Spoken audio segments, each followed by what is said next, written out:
The fluorescent lights of Miller's grocery buzzed overhead as Brandon Johnson pushed his empty cart through the produce section. His mind focused on nothing more than grabbing some apples and getting home to his empty apartment. 7 months had passed since the divorce papers were signed, 7 months since he'd walked away from the biggest mistake of his life, and 7 months since he'd seen Camille. That's when he saw her. She stood by the organic vegetables, one hand resting on her lower back, the other carefully selecting tomatoes. But it wasn't her familiar grace or the way her dark curls caught the light that made his world stop spinning. It was the unmistakable curve of her belly beneath her bright blue maternity dress. 7 months pregnant. Brandon's grip tightened on the shopping cart handle until his knuckles turned white. His breath caught in his throat as the math crashed through his mind like a freight train. 7 months pregnant. 7 months since their divorce. 8 months since their last night together as husband and wife. She never did it. She never had the abortion. The memory hit him like a physical blow. That terrible night when she told him about the pregnancy, her eyes shining with joy and hope. "Brandon, we're having a baby," she'd whispered, her hands trembling as she showed him the positive test. And instead of pulling her into his arms and spinning her around like he should have, like every fiber of his being wanted to, he'd said the words that destroyed everything. "We can't afford a baby right now, Camille. My business is drowning. We're drowning. Maybe we should consider other options." The light had died in her eyes that moment. The hope crumbled. And 3 weeks later, she'd handed him divorce papers with tears streaming down her face. "I won't stay married to a man who doesn't want his own child," she'd said. "I won't force you into a life you clearly don't want." Now, watching her carefully place tomatoes in her cart, he saw the truth written in every careful movement, every protective gesture toward her belly. She'd chosen their child over their marriage. She'd chosen love over his fear. Camille turned slightly, and for one heart-stopping moment, their eyes met across the produce section. Her face went pale, and Brandon saw her hand instinctively move to protect her stomach. Even now, even carrying his child, she was protecting their baby from him. How could you let her go through this alone? What kind of man walks away from the woman he loves when she needs him most? The questions hammered through his mind as he watched her quickly look away, her movements becoming hurried, desperate to escape. She abandoned her cart and walked quickly toward the exit, leaving behind the groceries she'd carefully selected. Brandon dropped his own cart and followed, his heart pounding with each step. He had to talk to her. He had to know about the baby. He had to know if there was any chance, any possibility that she could forgive him for being the biggest fool who ever lived. But by the time he reached the parking lot, she was already driving away in her old Honda, the same car that had been making strange noises even before their divorce. He stood there in the cold evening air, watching her taillights disappear into traffic, and felt the weight of 7 months of loneliness and regret settle on his shoulders like a lead blanket. That night, Brandon sat in his sparse apartment, staring at his phone. He typed her number a dozen times, then deleted it. What could he say? "Sorry I abandoned you and our unborn child because I was scared of being poor? Hope you're doing well carrying the baby I said we couldn't afford?" Sleep didn't come easy. Every time he closed his eyes, he saw her protective hand on her belly, saw the fear in her eyes when she recognized him. He'd put that fear there. He'd made the woman he loved afraid of him. The next morning brought no relief, only the harsh reality that Camille Washington, the woman he'd sworn to love and protect, was 7 months pregnant with his child and facing it completely alone because of his cowardice. What if you never see her again? What if you lose your only chance to be the father and husband they deserve? Can you really live with that regret for the rest of your life? Subscribe and share your thoughts below. Do you think Brandon deserves a second chance, or has he lost the right to be part of his child's life? Your opinion matters to this story's journey. Brandon spent that entire day driving through Camille's old neighborhoods, hoping for another glimpse of her, another chance to at least try to make things right. Because seeing her pregnant had awakened something in him that 7 months of loneliness couldn't touch. It wasn't just regret or guilt, though those emotions tore through him like wildfire. It was love. Pure, desperate, all-consuming love for both Camille and the child they'd created together. By evening he'd made a decision. He might have been a coward 7 months ago, but he wouldn't be one anymore. He was going to find Camille, and he was going to spend every remaining day of her pregnancy proving that he could be the man she and their baby deserved. Even if it was too late for their marriage, it wasn't too late for him to be a father. The question that kept him awake that second night wasn't whether he could find her. It was whether she'd let him close enough to try. Brandon had always prided himself on being a man who could fix things. Broken pipes, cracked foundations, damaged roofs, he could handle it all with his hands and the right tools. But 8 months ago, when his world started falling apart, he discovered that some things couldn't be fixed with a hammer and nails. Johnson Construction had been his dream since he was 12 years old, watching his father lay bricks and pour concrete. By 25, Brandon had built it into a respectable business with 6 employees and more work than he could handle. That's when he met Camille Washington at a community center fundraiser, where her nonprofit was partnering with local contractors to build a playground. She wore a bright red dress that day, and when she smiled at him over the blueprints, Brandon knew his bachelor days were over. Camille was everything he'd never known he wanted. She was smart, working as a social worker helping families in crisis. She was kind, always putting others before herself. She was strong, having worked her way through college and graduate school on her own after aging out of the foster system. Most importantly, she believed in him. When other people saw just another construction worker, Camille saw a man building something meaningful. She celebrated every contract he won, every employee he hired, every family whose home he helped repair. They married 2 years later in a small ceremony at the community center where they met. Brandon wore his best suit, and Camille wore a flowing white dress that made her look like an angel. Her foster mother, Mrs. Patterson, walked her down the aisle since Camille had no other family. Brandon's parents and 3 sisters filled the rest of the church, immediately adopting Camille as one of their own. The first 3 years of marriage were the happiest of Brandon's life. They bought a small house with a big backyard, perfect for the children they both wanted. Camille talked about converting the spare room into a nursery someday, her eyes bright with dreams of tiny cribs and mobiles spinning overhead. But then the economy shifted. Construction work slowed down. Big developers started choosing cheaper, less reliable contractors. Brandon's biggest client defaulted on a payment, leaving him unable to pay his workers for 2 weeks. He had to let 4 employees go, keeping only his most loyal crew. The stress ate at him like acid. He stopped sleeping well. He snapped at Camille over little things, then hated himself for taking his frustration out on the one person who deserved it least. He worked longer hours for less money, trying to keep the business afloat while watching their savings account drain away. Camille never complained. She picked up extra hours at the nonprofit, bringing in what money she could while still managing to keep their home peaceful and warm. She made his favorite meals on a budget that would have challenged a saint, never once mentioning that they hadn't gone out to dinner in 4 months. When the bank called about their mortgage payment being late, Brandon felt like he was drowning. He'd always been the provider, the one who took care of problems. Now he couldn't even keep their lights on without stress and careful planning. That's when Camille came home with the pregnancy test. Brandon was sitting at the kitchen table, surrounded by unpaid bills and collection notices. His head was in his hands, trying to figure out how to make numbers work that simply wouldn't cooperate. He heard her footsteps on the hardwood floor, heard her soft intake of breath as she saw the mess of papers. "Brandon," she said quietly, and something in her voice made him look up. She stood in the doorway between the kitchen and living room, her hands behind her back, wearing scrubs from her shift at the hospital where she counseled families in crisis. Her dark eyes held a mixture of joy and nervousness that he couldn't quite read. "I have something to tell you," she said, bringing her hands forward to reveal the small white stick. The 2 pink lines were clear as daylight. For one perfect moment, Brandon felt pure joy flood through him. Baby. Their baby. The child they dreamed about, planned for, wanted so desperately. He saw Camille's hopeful smile, saw her hand drift protectively to her still flat stomach. Then his eyes fell back to the collection notices spread across their kitchen table. "We're having a baby," Camille whispered, her voice full of wonder and love. And Brandon, drowning in debt and fear, said the words that would haunt him for the rest of his life. "We can't afford a baby right now, Camille. My business is drowning. We're drowning. The mortgage is 3 months behind. I haven't paid my workers in a week. Maybe we should consider other options." The silence that followed was deafening. Brandon watched the light fade from Camille's eyes, watched her protective hand press more firmly against her stomach, watched her dreams crumble in real time. "Other options," she repeated, her voice barely audible. "I'm not saying we have to," Brandon said quickly, hating himself even as the words came out. "I'm just saying maybe we should think about whether this is the right time." Camille turned and walked to their bedroom without another word. Brandon heard the door close, heard the lock click into place. He sat alone in the kitchen with his bills and his cowardice, knowing he'd just broken something precious that might never be whole again. She didn't speak to him for 3 days. When she finally did, it was to ask him a single question.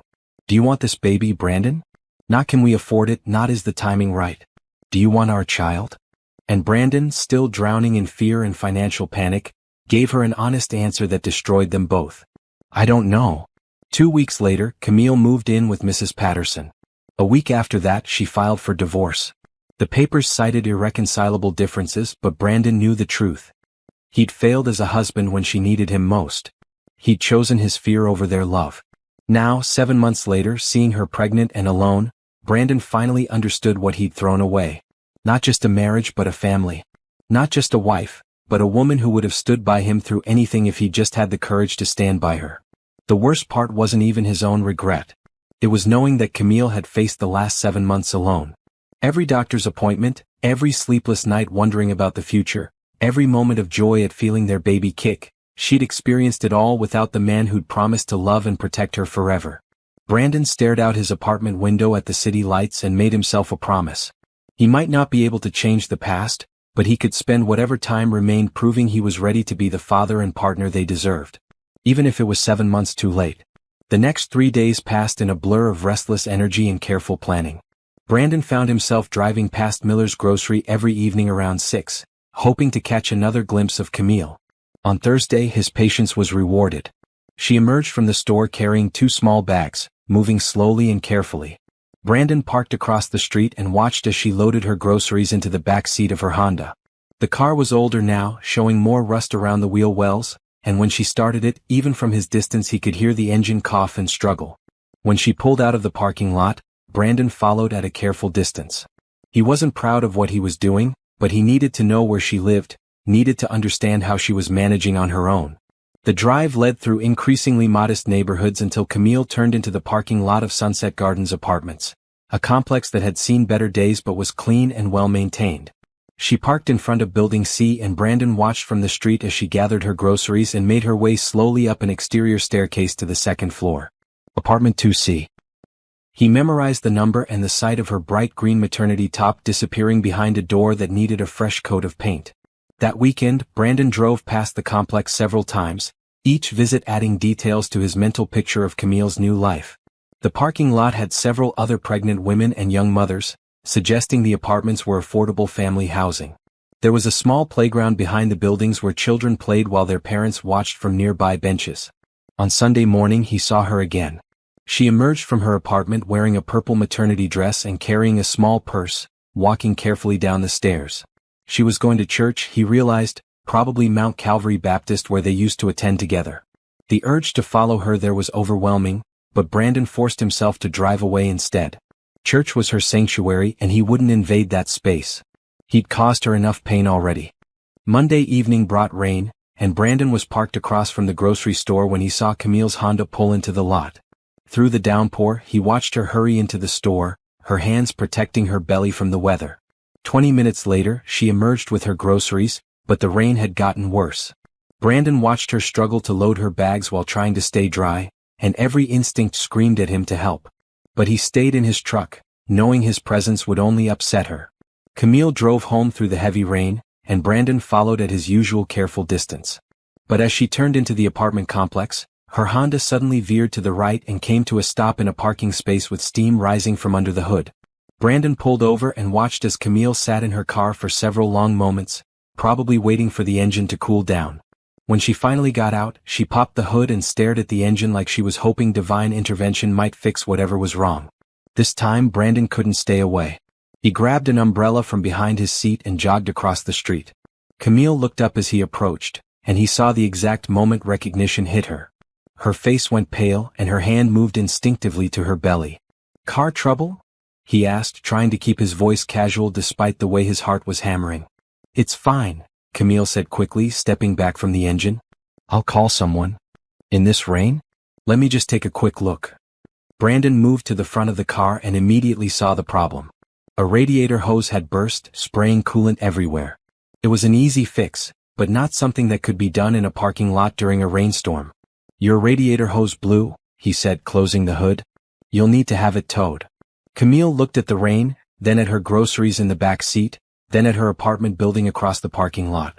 Brandon could see her calculating the cost of a tow truck, the cost of repairs, the logistics of getting everything upstairs in the downpour. "I'll carry your groceries up," he offered. "No," she said immediately. I can manage.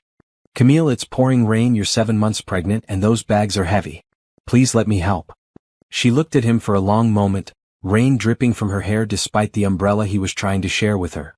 He could see the war playing out on her face between pride and practical necessity. Practical necessity 1. Just the groceries, she said firmly. Then you leave. Brandon nodded and gathered the bags from her car while Camille locked up and started toward the building. He followed her up the exterior staircase, noting how she had to pause twice to catch her breath. The pregnancy was clearly taking its toll, especially in her final trimester. She unlocked the door to 2C and stepped inside, holding it open just wide enough for him to pass the grocery bags through. Brandon caught a glimpse of a small but tidy living room, a couch with a bright yellow throw pillow, and what looked like a bassinet in the corner. Thank you, Camille said, taking the bags. You can go now. But Brandon couldn't move. Standing this close to her, seeing the apartment where she was preparing to raise their child alone, the words came tumbling out before he could stop them. I'm sorry, he said. God, Camille, I'm so sorry. I was scared and stupid and I said things I never should have said. I've regretted it every single day for 7 months. Camille's grip tightened on the grocery bags. It's too late for apologies, Brandon. I know I have no right to ask for anything from you. But the baby? Is the baby healthy? Are you okay? Are you getting good medical care? For a moment, her defensive wall cracked and he saw the exhaustion underneath. The loneliness. The fear of facing everything ahead by herself. We're fine, she said quietly. The baby's due in 2 months. Everything looks normal. Good. That's good. Brandon hesitated, then pulled out his wallet. Let me pay for the car repairs. Please. It's the least I can do. I don't want your money. It's not charity, Camille. It's responsibility. I should have been helping all along. She was quiet for so long that Brandon thought she might close the door in his face. But finally she sighed. I'll pay you back. You don't have to pay me back. I want to do this. Camille met his eyes for the first time since he'd walked away from their marriage. This doesn't change anything between us, Brandon. 1 car repair doesn't make up for 7 months. I know, he said. But maybe it's a start. She closed the door without responding, but she hadn't said no to the help. It wasn't forgiveness, but it wasn't a complete rejection either. As Brandon walked back to his truck through the rain, he felt something he hadn't experienced in 7 months. Hope. Camille had accepted his help, even reluctantly. She'd let him close enough to see where she lived, to know she was preparing for their child. It was more than he deserved and less than he wanted, but it was something. Tomorrow he would arrange for her car to be fixed. And maybe, if he was very careful and very patient, he could find other ways to help without making her feel cornered or pressured. He might have lost the right to be her husband, but he was determined to earn the right to be their child's father. Even if he had to prove himself one small gesture at a time. Tuesday morning, Brandon called Patterson's Auto Repair, a shop he'd used for his work trucks. He explained that he needed a car towed from Sunset Gardens apartments and repaired, but the owner shouldn't know who was paying for it. Just tell her an anonymous donor covered the costs, Brandon said. Can you do that? Sure thing, Brandon. Happen to know this lady? Something like that. By afternoon, Brandon was driving past the apartment complex when he saw the tow truck loading Camille's Honda. He pulled over and watched her talking to the driver, probably getting information about when the car would be ready. That evening he drove past again and saw her walking slowly around the parking lot, one hand pressed to her lower back. Even from a distance he could see she was uncomfortable. Brandon had done enough research in the past few days to know that back pain was common in the final trimester, especially for women who were on their feet a lot. Wednesday brought no sign of Camille, but Thursday afternoon Brandon's phone rang. It was Patterson's Auto Repair. That Honda's ready, the mechanic said. But there's a problem. The lady came to pick it up and when I told her it was already paid for, she got pretty upset. Kept asking who paid, said she wouldn't take charity. She's been sitting in our waiting room for 2 hours, won't take the car until she knows who covered the bill. Brandon sighed. He should have known Camille wouldn't simply accept anonymous help. She was too proud, too independent. Tell her I'll be right there, Brandon said. You want me to tell her you're coming? No. Just be ready for fireworks. Patterson's Auto Repair was a small family business on the east side of town, the kind of place where they still checked your oil and cleaned your windshield. Brandon pulled up just as the sun was setting, casting long shadows across the parking lot. Through the window of the waiting room, he could see Camille sitting in an uncomfortable plastic chair, her hands resting on her belly. She wore a bright red maternity top and black pants, and even frustrated and tired, she was the most beautiful woman he'd ever seen. Brandon took a deep breath and walked inside. Camille looked up as the door chimed, and her eyes widened when she saw him. "I should have known," she said, struggling to get up from the low chair. "Don't get up," Brandon said quickly, but she was already on her feet. "You paid for my car." "Yes. After I specifically told you I didn't want your money. You said you didn't want charity." "This isn't charity, Camille. It's me taking care of something I should have been handling all along. You don't get to decide what I need, Brandon. You lost that right 7 months ago." The mechanic behind the counter cleared his throat uncomfortably. "Should I give you folks some privacy?" "No," Camille said firmly. "We're leaving. Both of us. Separately." But as she took a step toward the door, she suddenly gasped and grabbed the back of the chair. Brandon was beside her in an instant. "What's wrong?" "Nothing. Just, the baby's been really active today. Sometimes when I stand up too fast." She pressed her hand to her side and took a slow breath. "Sit back down." "I'm fine." "Camille, please. Just sit for a minute." This time she let him help her back into the chair. The mechanic brought her a bottle of water, and Brandon knelt beside her, fighting the urge to put his hand over hers on her belly. "Better?" he asked after she'd had some water. "Yes, it happens sometimes. The baby gets in a position that makes it hard to move around." "How often?" "It doesn't matter how often. It matters to me." Camille looked at him for a long moment. "Why, Brandon? Why do you care now? Where were you when I was sick every morning for 3 months? Where were you when I had to go to doctor appointments alone? Where were you when I felt the baby kick for the first time and had nobody to share it with?" Each question hit him like a physical blow. Brandon sat back on his heels and met her eyes. "I was scared," he said simply. "I was drowning in debt and fear, and instead of fighting for our family, I ran. It was the worst mistake I ever made, and I'll regret it for the rest of my life." "That's not good enough." "I know it's not. But I'm here now and I'm not running anymore. Let me pay for the car, Camille. Let me help with whatever you need. Not because you have to accept it, but because I need to do something right." Camille was quiet for a long time, her hand moving in slow circles over her belly. Finally she sighed. "The car repairs, that's it. I don't want anything else from you. Okay? And this doesn't mean we're friends again. This doesn't mean I forgive you. I understand. I'm only accepting because I need reliable transportation before the baby comes, and I can't afford to fix it myself." Brandon nodded and stood up. He walked to the counter and paid the bill, then came back with the keys. "Thank you," Camille said quietly. "You don't have to thank me." She stood up more carefully this time, and Brandon walked with her to her car. The Honda looked good, better than it had in months. The mechanic had even washed it. "Camille," Brandon said as she opened the driver's door. "Can I ask you something?" She paused but didn't look at him. "Are you scared? About doing this alone?" For a moment her careful composure cracked. He saw the exhaustion, the worry, the overwhelming weight of preparing for motherhood without a partner. "Every day," she whispered. "But scared is better than disappointed." She got in the car and drove away, leaving Brandon standing in the parking lot with the weight of her words settling on his chest. Scared is better than disappointed. That's what he'd done to her. He'd made her so afraid of being hurt again that facing single motherhood seemed safer than trusting him. But she'd accepted his help with the car. She'd let him sit with her when the baby was making her uncomfortable. She'd been honest about being scared. It wasn't much, but it was more than he'd dared hope for a week ago. Brandon drove home with a new understanding of what he was up against. Camille's walls weren't just about pride or anger. They were about survival. She'd built them to protect herself and their child from the kind of devastating disappointment he'd caused before.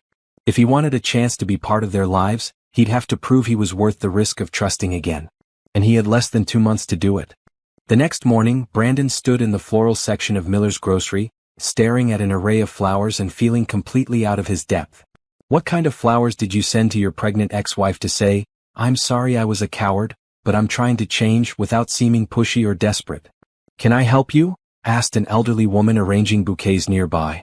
"I need flowers for someone special," Brandon said. "But it's complicated." "Complicated how?" "She's my ex-wife. She's pregnant with my baby and I messed up badly.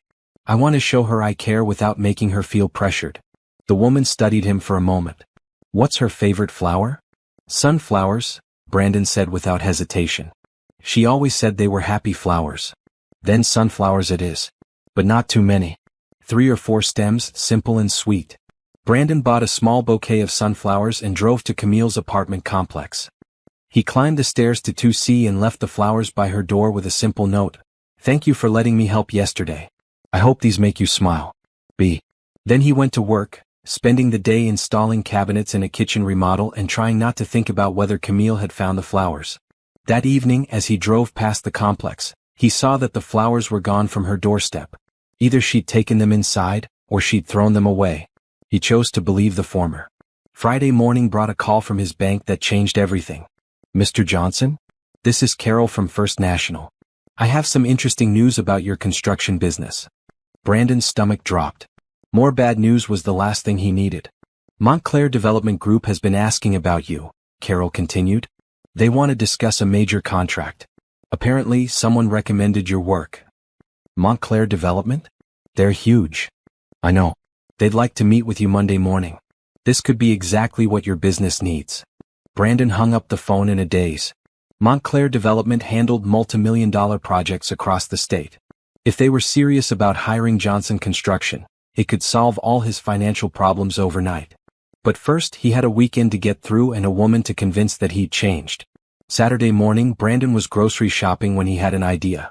He remembered how Camille used to love the elaborate fruit salads from Romano's Deli, but they were expensive and she'd stopped buying them during their financial troubles. He bought all the ingredients and spent 2 hours in his kitchen creating the perfect fruit salad, just the way Camille liked it, with strawberries, pineapple, grapes, and mandarin oranges. He packaged it carefully in a clear container with a note. "Thought you and the baby might enjoy something sweet. Eat healthy. B." This time he didn't leave it at her door. Instead, he waited until he saw her leave for what looked like a grocery run, then left the fruit salad in a cooler bag by her door where it would stay fresh until she returned. Sunday, he left a small potted plant, something green and cheerful, for her apartment. Monday, it was a book of baby names he'd found at a used bookstore. Tuesday, a gift card to a maternity store. Never anything too expensive or personal, just small gestures that said, "I'm thinking of you," without demanding anything in return. Thursday evening, Brandon was leaving work when his phone rang. Unknown number. "Hello?" "Stop." It was Camille's voice, quiet but firm. "Camille? Stop leaving things at my door. Stop following me around. Just stop." Brandon pulled over to the side of the road. "I wasn't trying to stalk you. I just wanted to help." "I don't need help. I need space." "I know you don't need help. But you deserve support, and I should be the one giving it to you." "You don't get to decide what I deserve, Brandon. You made your choice 7 months ago. I made the wrong choice. I'm trying to make better ones now." There was a long silence. When Camille spoke again, her voice was tired. "The flowers were nice. And the fruit salad. But you can't just show up in my life with gifts and expect everything to be okay." "I don't expect that." "Then what do you expect?" Brandon closed his eyes and tried to find the right words. "I don't expect anything, Camille. I just hope. I hope that maybe someday you'll give me a chance to prove I'm not the same man who walked away from you. And if I don't? If I decide I want nothing to do with you? Then I'll respect that. But I'll still want to be part of our child's life if you'll let me." Another long silence. "No more gifts," she said finally. "Okay. And no more showing up places where I am." "Okay. If you want to help, you can pay child support after the baby's born. That's it." "Camille, Brandon stopped himself. She was setting boundaries and he needed to respect them. "I understand." She hung up without saying goodbye. Brandon sat in his truck on the side of the road and felt the weight of reality settle on his shoulders. Camille wasn't ready to trust him again, maybe never would be. But she wasn't completely shutting him out either. She'd mentioned child support, which meant she was planning to let him be part of the baby's life in some capacity. It was less than he wanted, but more than he deserved. That night, Brandon did something he hadn't done since the divorce. He got down on his knees beside his bed and prayed. Not for forgiveness, because he knew he'd have to earn that. Not for Camille to take him back, because he knew that might never happen. He prayed for wisdom. For patience. For the strength to be the father his child deserved, even if he could never again be the husband Camille needed. And he prayed that somehow, someway, love really could conquer the fear and hurt he'd caused. Monday's meeting with Montclair Development could change his financial situation overnight. But winning back his family was going to take something money couldn't buy. Time, consistency, and faith that some mistakes, no matter how big, could eventually be forgiven.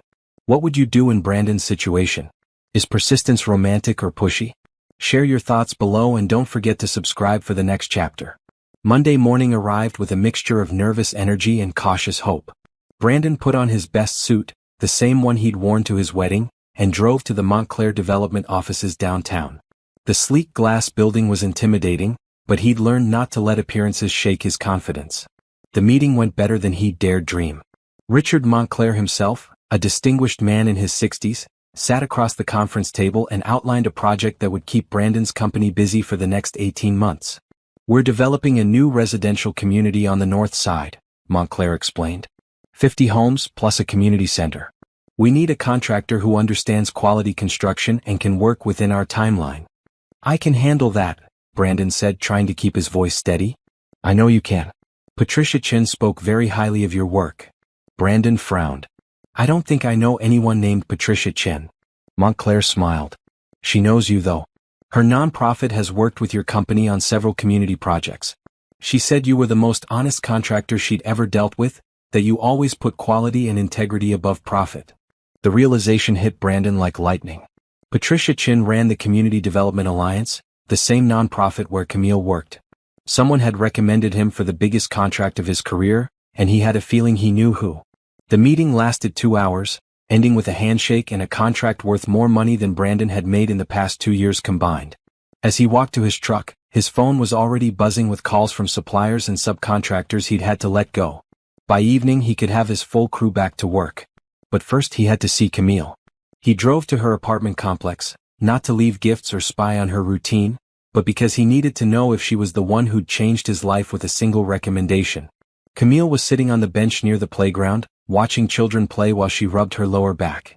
At 8 months pregnant, every movement looked uncomfortable, but she seemed peaceful in the evening sunlight. Brandon approached carefully, not wanting to startle her. Mind if I sit? She looked up, surprised. I thought we agreed you wouldn't show up places where I am. This is different. I need to ask you something. Camille sighed but didn't object when he sat down on the other end of the bench, keeping a respectful distance between them. Did you recommend my company to Montclair Development? He asked. She was quiet for so long that Brandon thought she might not answer. Finally she nodded. Why? Because you're a good contractor, she said simply. Because you do quality work and you treat people fairly. Because Patricia needed someone reliable for the biggest project of her career, and despite everything between us, I knew you wouldn't let her down professionally. Brandon felt something crack open in his chest. After everything he'd done, after the way he'd hurt her, Camille had gone out of her way to help his business succeed.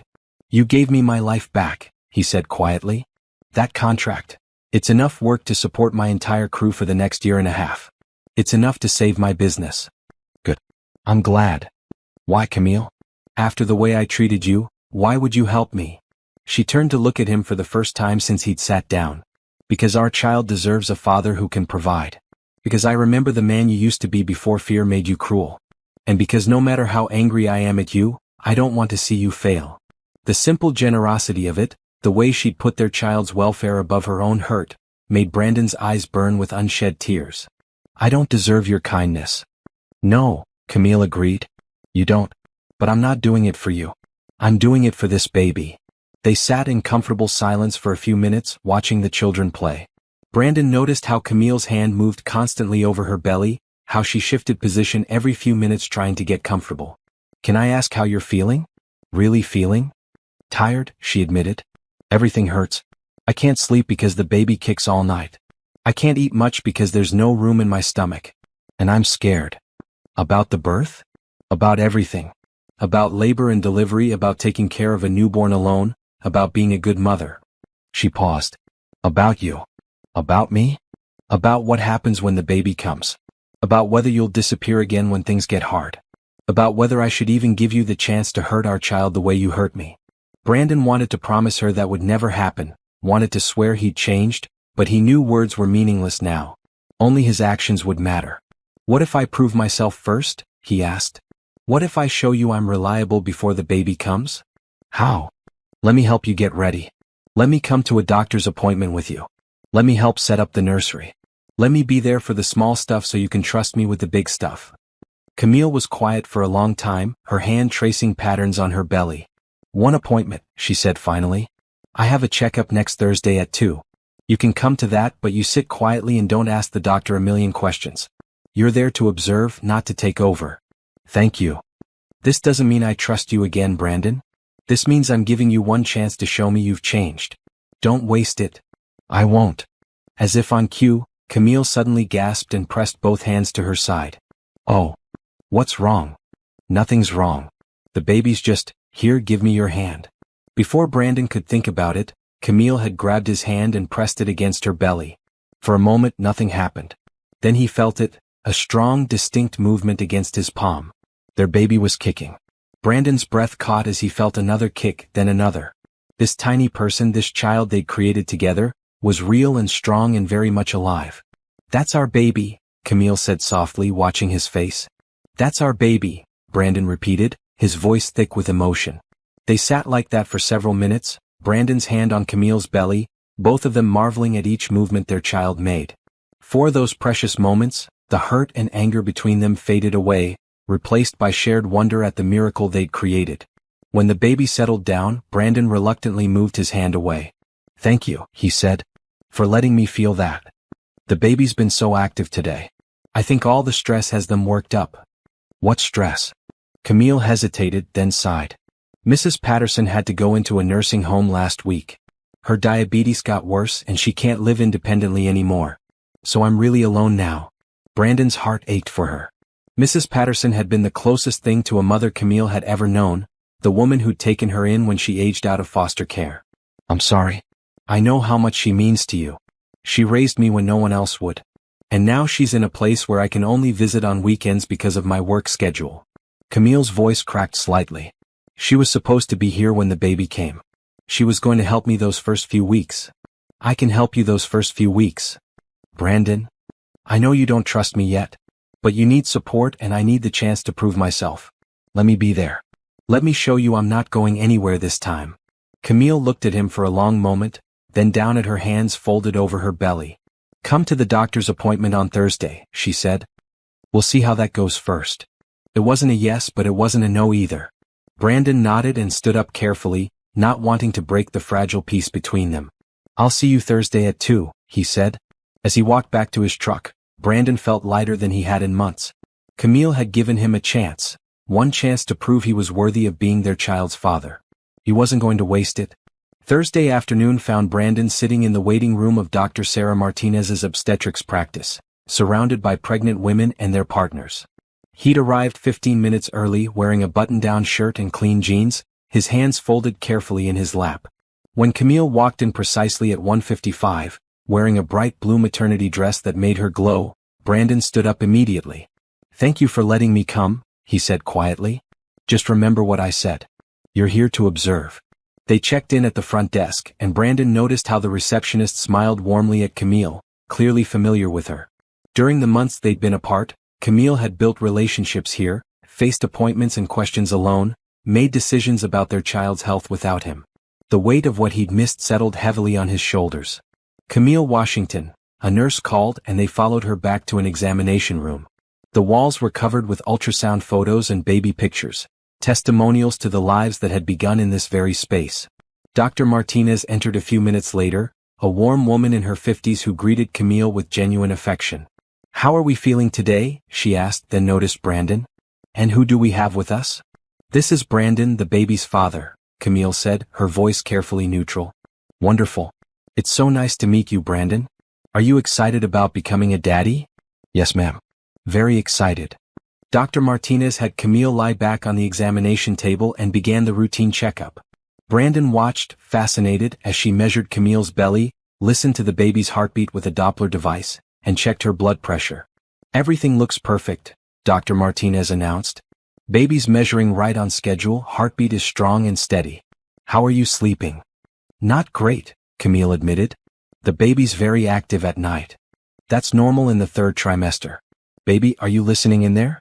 Your mama needs her rest. She turned to Brandon. Dad, you can help by making sure she's comfortable. Extra pillows, back rubs, whatever she needs. Brandon nodded, though he knew Camille was managing alone. Any questions from either of you? Brandon had a million questions, but he remembered his promise to observe quietly. Instead, Camille asked about labor signs and when to come to the hospital. You're at 36 weeks now, Dr. Martinez said, so we're in the safe zone if baby decides to come early. But I think you'll make it to your due date. First babies usually do. As they prepared to leave, Dr. Martinez handed Brandon a folder of information. Everything you need to know about the next few weeks, she said. Labor signs, what to pack for the hospital, newborn care basics. Study up, Dad. You're going to be very busy soon. Outside the medical building, Camille and Brandon walked slowly toward their cars. That went well, Brandon said. Dr. Martinez is wonderful. She's been taking good care of us. I can tell. She clearly cares about you. They reached Camille's Honda and she turned to face him. During the comfort position segment, Linda had the partners practice massage techniques and supportive holds. Okay, partners, your job is to provide counterpressure during contractions, Linda said. Mom, you tell him exactly where you need pressure and how much. Brandon placed his hands carefully on Camille's lower back, applying gentle pressure where she directed. For a moment, it felt natural, like they were really preparing for this together. That's good, Camille said quietly. A little lower. They practiced different positions and techniques for 2 hours, with Brandon following Camille's lead and supporting her however she needed. When they took a break, several other couples commented on how well they worked together. How long have you been married? Asked the woman on the mat next to them. We're not married, Camille said simply, and Brandon felt the familiar pang of regret. During the final hour they watched a video of actual births, and Brandon realized how intense and overwhelming labor would be.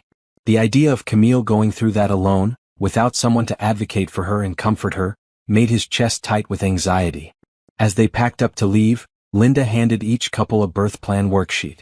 Take this home and discuss what kind of birth experience you want, she said. Pain management options, who you want in the delivery room, music preferences, that kind of thing. Communication is key. In the parking lot, Brandon and Camille walked slowly to their cars. Thank you for letting me come, Brandon said. I learned a lot. You did well. You didn't try to take over or act like you knew everything. I don't know anything. That's why I needed to be there. Camille smiled, the first real smile he'd seen from her since before their divorce. The breathing techniques will help. And now you know what to expect in the delivery room. Am I going to be in the delivery room? The question hung between them like a bridge they weren't sure they were ready to cross. I don't know yet, Camille said honestly. Ask me again in a few weeks. It wasn't a yes, but it wasn't a no. Brandon nodded and watched her drive away, feeling like they were making real progress. Monday morning brought the start of the Montclair project, and Brandon threw himself into work with renewed energy. Having a steady income for the next 18 months meant he could focus on proving himself to Camille without the constant stress of financial worry. The project site was buzzing with activity.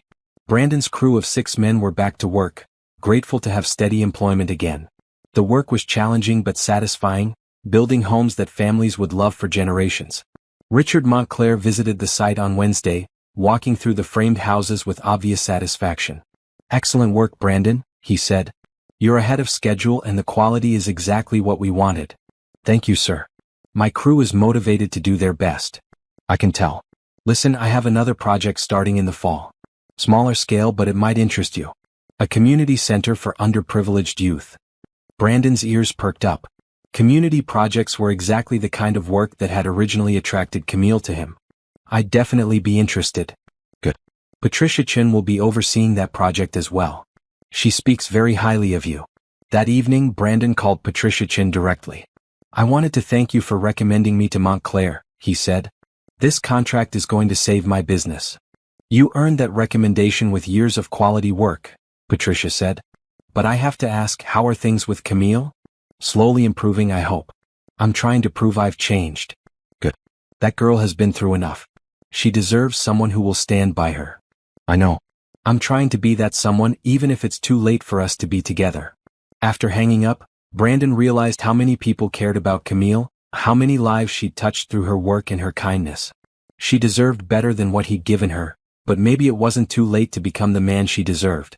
Thursday's doctor appointment went smoothly, with Dr. Martinez pronouncing both mother and baby healthy and ready for birth at any time. 37 weeks, she said. Officially full term. Are you ready? As ready as we can be, Camille replied, glancing at Brandon. Dad, do you have your hospital bag packed? Hospital bag? Dr. Martinez laughed. First-time fathers. Yes, you need a bag too. Change of clothes, snacks, phone charger, camera. You're going to be there for a while. Brandon nodded, making mental notes. He was going to be there. Camille hadn't said it directly, but Dr. Martinez's assumption and Camille's lack of correction felt like permission. After the appointment, they stopped for lunch at a small cafe near the medical building. Camille ordered carefully, trying to find something that wouldn't trigger her heartburn, while Brandon watched her with growing admiration for everything she was handling. "Can I ask you something?" Brandon said over their sandwiches. "Sure." "The birth plan worksheet from class. Have you filled it out?" "Most of it. I want to try natural childbirth, but I'm open to pain medication if I need it. I want the lights dimmed and soft music playing. And I want you there." Brandon's heart nearly stopped. "You want me there?" "If you promise not to faint or get in the way. The baby's going to need both parents, and this is where that starts."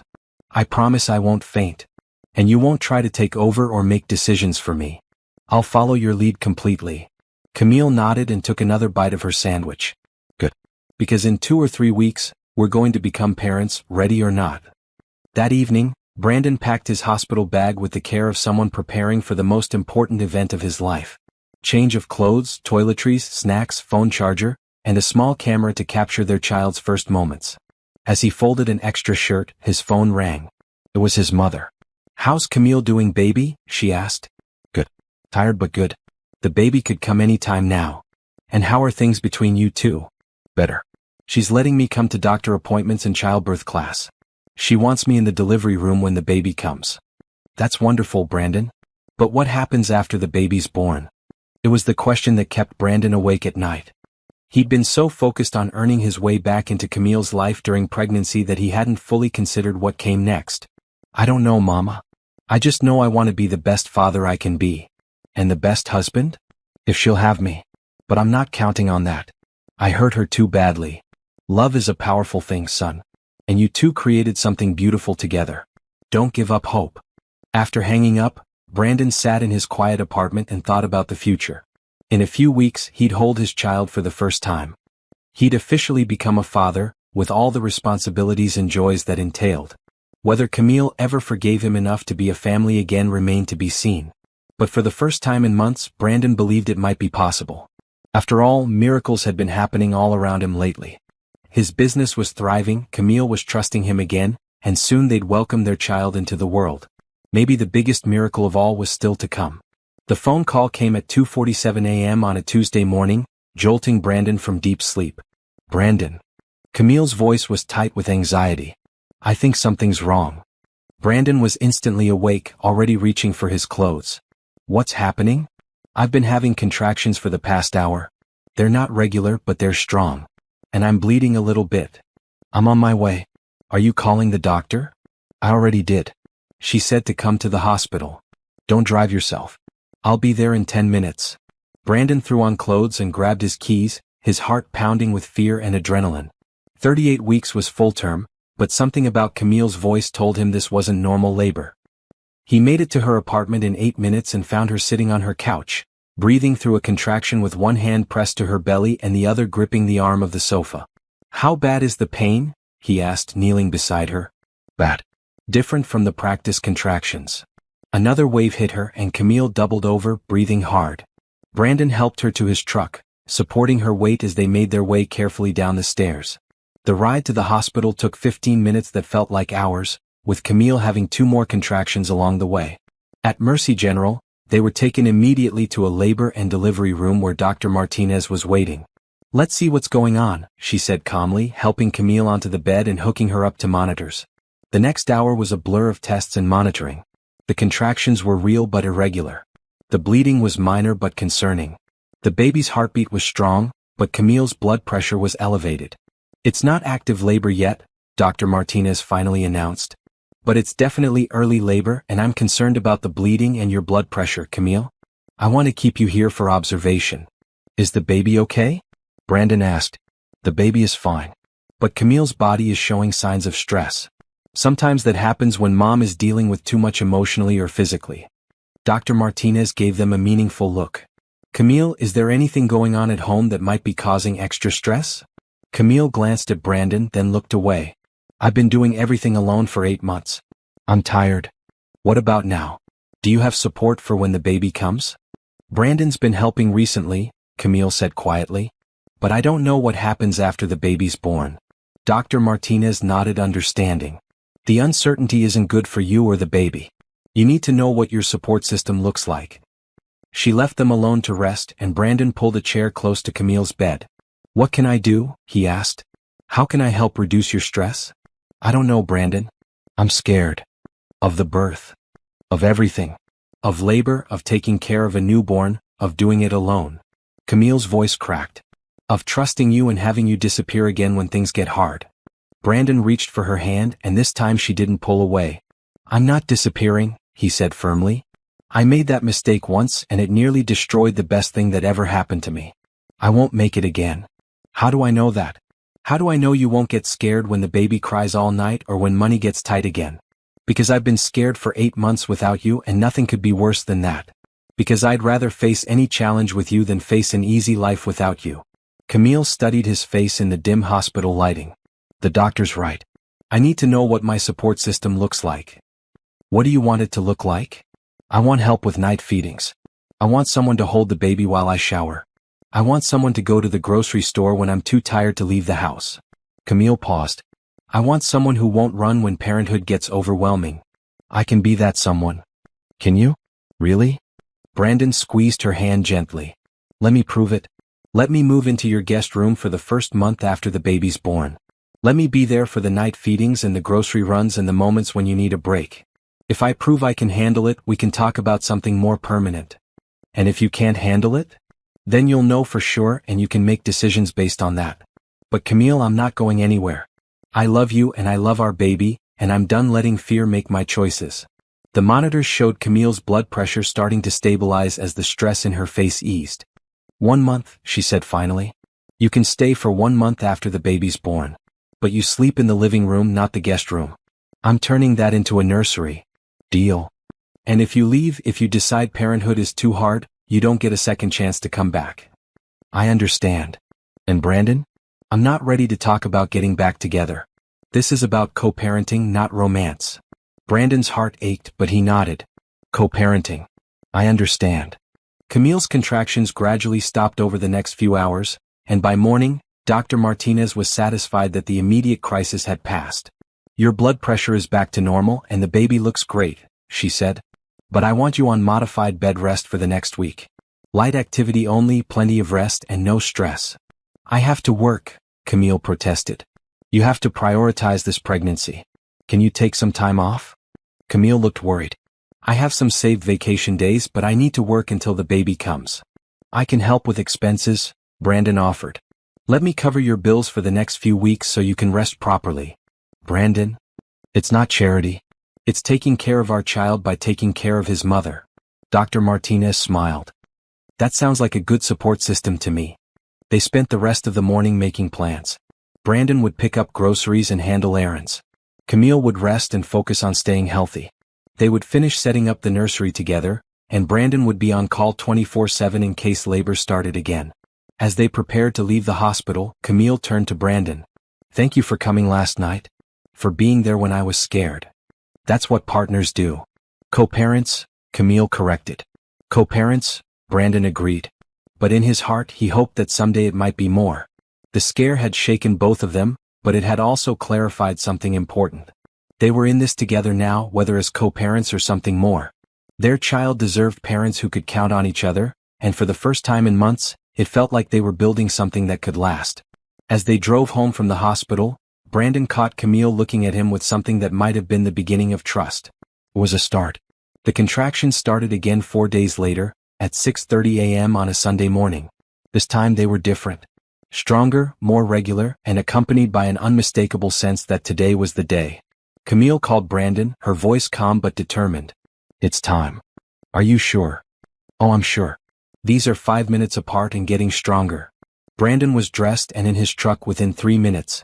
He found Camille sitting on her couch, timing contractions with an app on her phone, her hospital bag packed and ready by the door. How are you feeling? He asked. Scared. Excited. Ready to meet our baby.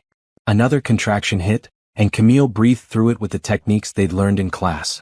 And really hoping I can do this. You can do this. We can do this. The drive to Mercy General was calmer this time, with Camille managing her contractions while Brandon focused on getting them there safely. At the hospital, they were taken to the same labor and delivery room where they'd been 4 days earlier. "Well, look who's back," Dr. Martinez said with a smile. "And this time it's the real thing." The examination confirmed what Camille already knew. She was 4 centimeters dilated and in active labor. Their baby would arrive within the next several hours. "Are you ready to become parents?" Dr. Martinez asked. Brandon looked at Camille, who met his eyes and nodded. "We're ready," he said. The next 8 hours were the longest and most intense of Brandon's life. He watched Camille work through each contraction with strength and determination that left him in awe. He held her hand, rubbed her back, fed her ice chips, and provided whatever comfort she needed. "You're amazing," he told her during a brief rest between contractions. "I can't believe how strong you are." "I don't feel strong," Camille panted. "I feel like I'm being run over by a truck." The strongest people are the ones who keep going when they don't feel strong. As labor progressed, the walls between them continued to crumble. The shared intensity of bringing their child into the world created an intimacy that had nothing to do with romance and everything to do with trust and partnership. "I need you to talk to me," Camille said during a particularly difficult stretch. "Tell me something good." "Our baby is almost here," Brandon said. "In a few hours we're going to hold our child for the first time. We're going to count tiny fingers and toes. We're going to look into little eyes and see the future. What else? You're going to be an incredible mother. You're kind and patient and strong. Our baby is so lucky to have you. And you? Are you going to be a good father?" "I'm going to try every single day for the rest of my life." At 2:43 p.m., after 18 hours of labor, Camille Washington gave birth to a healthy baby girl weighing 6 pounds 12 ounces. Brandon watched in stunned amazement as Dr. Martinez placed their daughter on Camille's chest, slippery and perfect and crying with impressive volume. "Oh my God," Camille whispered, tears streaming down her face. "Look at her. Brandon, look at what we made." Their daughter was beautiful beyond words, with Camille's delicate features and Brandon's dark eyes. She had a head full of soft black hair and the tiniest fingernails Brandon had ever seen. "She's perfect," he said, his voice thick with emotion. "Absolutely perfect." "Would you like to cut the cord, Dad?" Dr. Martinez asked. Brandon's hands shook slightly as he made the cut that officially separated his daughter from her mother and made her an independent little person in the world. "What's her name?" the nurse asked, preparing the birth certificate. Brandon looked at Camille, realizing they'd never actually settled on a name. "Hope," Camille said softly. "Hope Washington Johnson." "Hope Washington Johnson," Brandon repeated, love overwhelming him at the sound of their daughter's name. The next few hours passed in a blur of tests, measurements, and forms. Hope was declared perfectly healthy, scoring high on all her newborn assessments. She nursed well, slept peacefully, and seemed to study her parents' faces with curious dark eyes. That evening, as visiting hours wound down and the hospital settled into quiet routine, Brandon sat in the chair next to Camille's bed, holding Hope while Camille rested. "She's really here," Camille said softly. "She's really here. I can't believe we're parents." "Best job I've ever had," Brandon said, gently stroking Hope's tiny cheek. Camille watched them together, and Brandon saw something in her expression that made his heart race with possibility. "Camille," he said carefully, "I know we agreed I'd stay for a month to help with co-parenting. But I want more than that. Brandon, I want to marry you again. I want to be a family, not just co-parents. I want to wake up every morning knowing we're in this together." Camille was quiet for a long moment, her eyes moving between Brandon and their sleeping daughter. "You hurt me badly," she said finally. "I know. You made me feel like our baby was a burden instead of a blessing. I was wrong. So completely wrong. If I give you another chance, if I let you back into my heart completely, I need to know you'll stay. No matter what challenges come up, no matter how hard parenthood gets, no matter what life throws at us." Brandon stood up carefully, still holding Hope, and knelt beside Camille's hospital bed. "Camille Washington, I love you more than I ever thought possible. I love you for your strength, your kindness, and the way you chose our daughter even when I was too scared to choose either of you. Will you marry me again? Will you let me spend the rest of my life proving I'm worthy of you and Hope?" Camille looked at him for a long moment, then reached out to touch Hope's tiny hand. "Yes," she whispered. "Yes, I'll marry you again." Brandon leaned forward and kissed her gently, sealing the promise with their sleeping daughter between them. "I love you," he said. "I love you too. Both of you." We followed Brandon and Camille through their journey from heartbreak to healing. Do you believe in second chances? Share your thoughts and subscribe to see more stories of love conquering fear. 3 months later, on a sunny Saturday morning in the community center where they'd first met, Brandon and Camille renewed their wedding vows.